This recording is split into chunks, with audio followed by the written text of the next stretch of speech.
पाकिस्तान तहरीक इंसाफ ये आज के भी, जिस तरह 8 फरवरी के तो नताइज वो आज भी नहीं मान रहे, पंजाब में पर्टिकुलरली आज के नताइज भी वो नहीं मानते, तो फिर मुस्लिम लीग नून का, पंजाब हुकूमत का, वफाकी हुकूमत का क्या रद्द-ए-अमल होगा?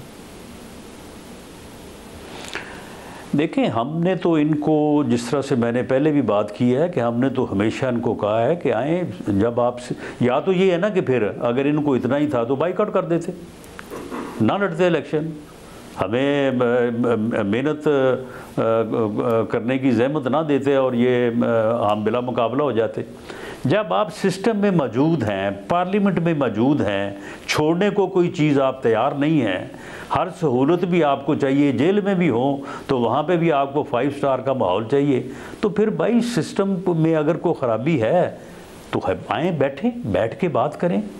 मुल्क को जो है वो इस तरह का रवैया जो है वो इनको भी तबाह बर्बाद करेगा और मुल्क को भी नुकसान पहुंचाएगा। लेकिन वो कहते हैं कि बैठ के बात क्यों करें, क्योंकि हम पर पाबंदियां लगाई जा रही हैं, हमें मुश्किलात का सामना है।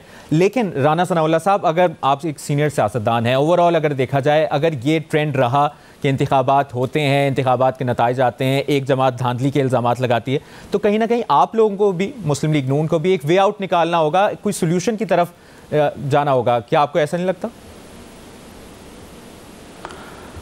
हाशमी साहब, यही तो मैं कह रहा हूँ, वे आउट कब निकलता है? वे आउट उस वक्त निकलता है कि जब आप बैठ के बात करते हैं। हमने 18 में जब हमारे साथ ज़्यादती हुई, हमारी हुकूमत ख़त्म की गई, हमारी लीडरशिप को जेलों में डाला गया, हमने उस वक्त भी इनसे कहा कि आएँ बैठें, वे आउट निकालें। इन्होंने कहा जी सवाल ही पैदा नहीं होता, हमने तो आपको छोड़ना ही नहीं है, हमने तो आपको जेलों में भेजना है। फिर इन्होंने भेजा हमें जेलों में। तो आज इस प्रोग्राम में मुज़ाकरात की दावत दे दें एक बार फिर पीटीआई की क़यादत को। जी बिल्कुल, पाकिस्तान मुस्लिम लीग नून हमेशा, हमने 17-18 में भी और 18 की असम्बली में भी पहले अजलास में on the floor of the house कहा था कि जनाब वज़ीर-ए-आज़म साहब, मुल्क के हालात बेहतर नहीं है, बैठें, चार्टर ऑफ इकॉनमी करें, मुल्क की बेहतरी के लिए काम करें।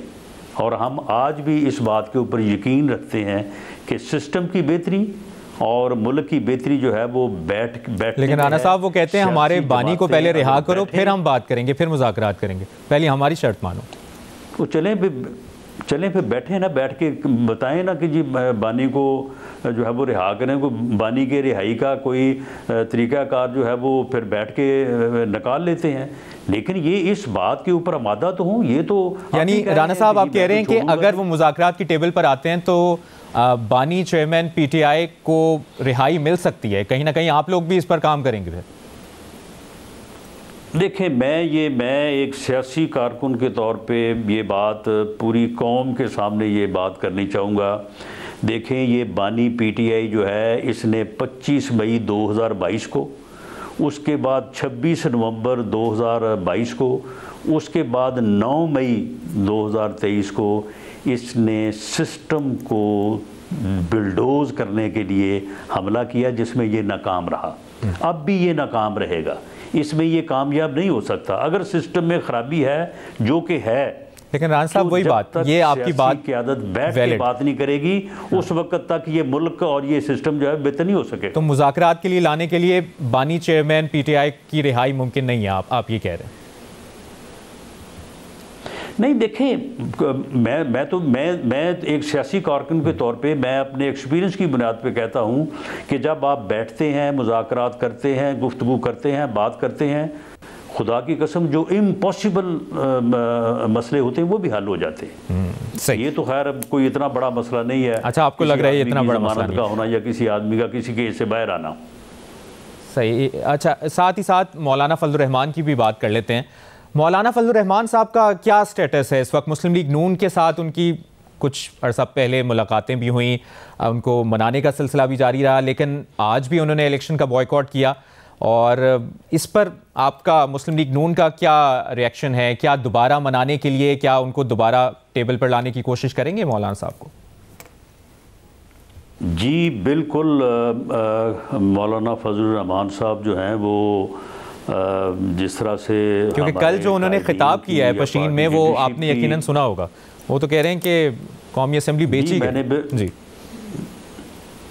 जी बिल्कुल, मैंने सुना है और मैं किसी बात के ऊपर उनको कन्फ्रंट करने को भी तैयार नहीं हूँ।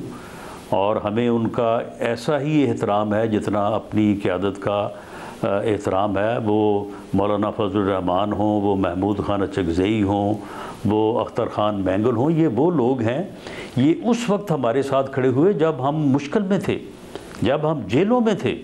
इन लोगों ने उस वक्त हमारा साथ दिया। अब हम किसी सूरत भी इन लोगों से जो है वो इनको कन्फ्रंट करने को या इनसे लड़ाई करने को तैयार नहीं। हम इनके साथ बिल्कुल बैठ के बात करेंगे, उनकी बात को समझने की कोशिश करेंगे, अपनी समझाने की कोशिश करेंगे, और अगर कोई रास्ता निकलता है तो नवाज शरीफ खुद गए थे, मनाने गए थे, वो नहीं मना सके तो फिर मौलाना साहब काफ़ी यानी गुस्से में। हमें एक बार गए थे ना मनाने के लिए, हमें 10 बार भी जाना पड़ेगा तो मौलाना फजल रहमान साहब को हम मनाएंगे। और बाकी जो दोस्त जिनका मैंने नाम लिया, हम सबको इंशाअल्लाह ताला। राना सनाउल्लाह साहब, आखिरी सवाल, इस वक्त किस जमात को मनाना ज़्यादा मुश्किल लग रहा है मुज़ाकरात के लिए, मौलाना फजलुर रहमान या PTI? नहीं, ना PTI ना मौलाना फजलुर रहमान। ये जो बानी PTI है ना, इसका मसला जो है वो मैं पिछले 6 साल से नहीं बल्कि 2014 धरनों से 10 साल से देख रहा हूँ। और इसीलिए मैंने बारहा ये कहा है कि ये आदमी इस मुल्क को किसी हादसे से दो चार कर देगा। उसका ये रवैया है, वो ना किसी के साथ बात करने को तैयार है, ना किसी के साथ बैठने को तैयार है।